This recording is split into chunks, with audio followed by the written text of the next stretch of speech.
So we didn't know how we was going to make it, but our grandson was aware of our condition, and he sent us a musician, Brother Dixon, and we're so glad that he was able to come.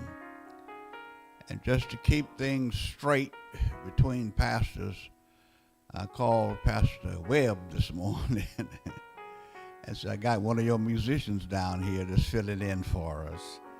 And he so graciously said he was glad that Brother Dixon was able to help us.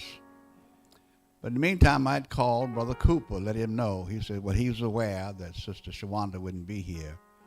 And even though he was not feeling the best, he would come and do what he could.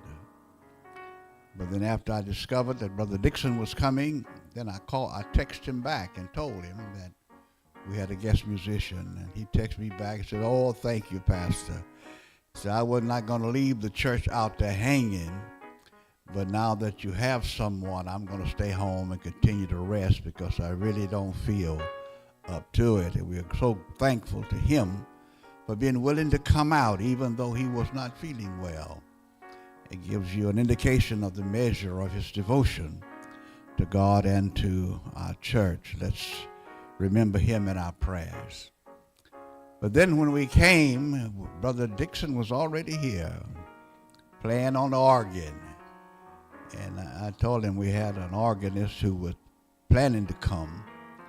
And he said, well, I'll play the piano then. So I'm glad of that.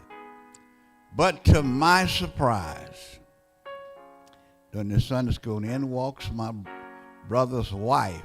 I said, Lord have mercy. When I saw her, I knew he was here. And I was so blessed and so thankful that he's here for so many reasons.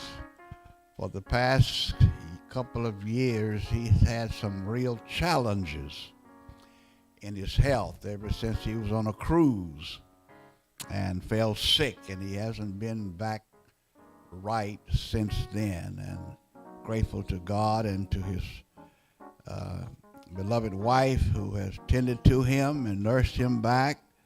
And he is here with us this morning, an excellent organist. So we're just thrilled beyond measure. Then our guest musician said, well, since you got somebody, if I'm well, so she's not here, but we're glad to, but we're glad to see him. And of course, we're always glad to see Reverend Hart, whose wife is under the weather also. We have many members who are under the weather. The Tillmans, they're at Waterton Rehabilitation Center, and struggling, trying to come back from an illness that prevented him from walking like he was. We're glad to have that he's there. Brother Bolson is not able to be here today. He's out where the sun shines brightly and the trees grow tall. And he's back at his home place. He didn't get him from walking like he was. We're glad to have that he's there. Brother Bolson is not able to be here today. He's out where the sun shines bright.